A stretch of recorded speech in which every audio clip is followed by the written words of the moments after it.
Olá, eu sou o professor Felipe Aron e hoje nós teremos 5 dicas para entender a história do Japão. Eu pretendo fazer outros vídeos sobre a história do Japão, os vários períodos e tal, só que esse aqui é um primeiro vídeo introdutório. A maior parte das dicas se refere a nomenclaturas que não existem no mundo ocidental e que são típicas dos japoneses. Nos vídeos seguintes eu já vou usar essas nomenclaturas pressupondo que vocês sabem o que elas significam. Então vamos lá logo para essas dicas. Dica número 1. O Imperador e o Shogun.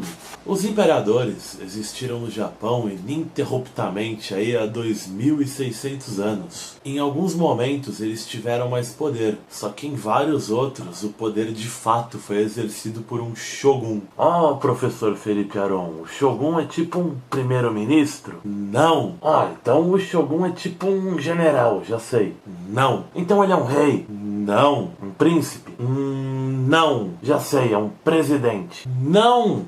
A única maneira que você pode definir o Shogun com uma única palavra é Shogun. Não existe nenhum paralelo no ocidente. O Shogun ele é um líder militar escolhido ou aceito pelo imperador e que age em nome dele. Em alguns momentos o imperador é tão fraco que o Shogun faz lá o que ele quiser e usa como desculpa sempre que é em nome do imperador. Ou seja, ele é um líder mais político do que um simples general, mas também é um cara mais militar do que um mero primeiro-ministro. Dica 2. Koku. 3,6 koku corresponde a 1 metro cúbico. Ou ainda, um koku tinha 278 litros. Ué, por que tinha? Porque a partir de 1891, em plena industrialização japonesa, um koku passou a corresponder a aproximadamente 180 litros. Mas por que diabos você está falando disso? O que tem esse koku de tão importante? Ora, um koku é muito importante. Ele corresponde à quantidade de arroz suficiente para alimentar uma pessoa por um ano. Curiosidade.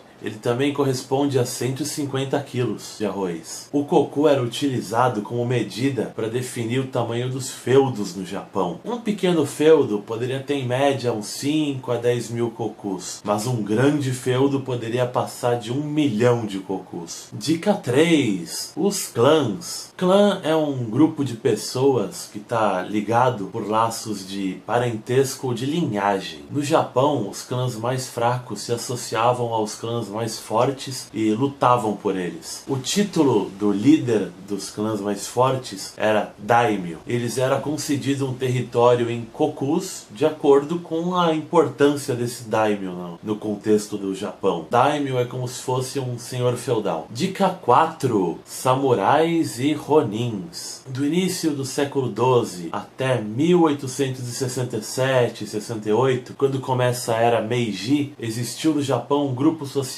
chamado samurais. Inicialmente eles eram ligados à guerra.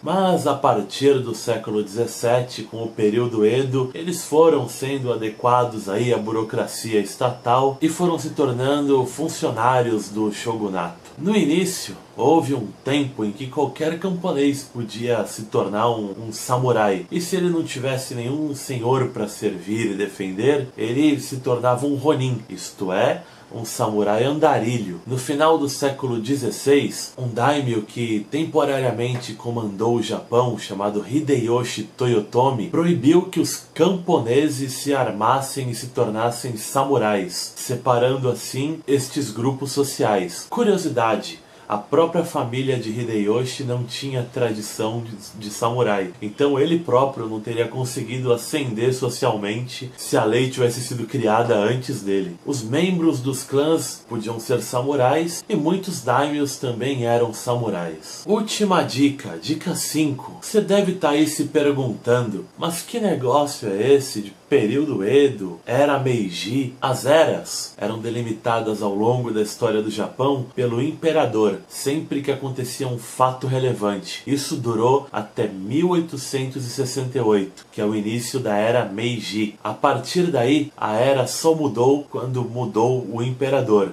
Então, era Meiji se refere ao imperador Meiji. A seguinte foi a era Taisho, do Imperador Taisho. Já os períodos foram criados por gente como eu, historiadores, para entender melhor cada época japonesa. Por exemplo, período Edo se refere a quando o shogunato de Tokugawa se estabeleceu na cidade de Edo, hoje conhecida como Tóquio, e de lá eles comandaram o Japão entre 1603 e 1868, que é o período Edo. Bom pessoal, então é isso. Essa aula não foi muito aprofundada, mas é um ponto de partida. Se você gosta de cultura e história do Japão, nós teremos mais aulas sobre esse assunto aí mais pra frente. Então dá o seu like, se inscreve no meu canal, e é isso aí. Falou!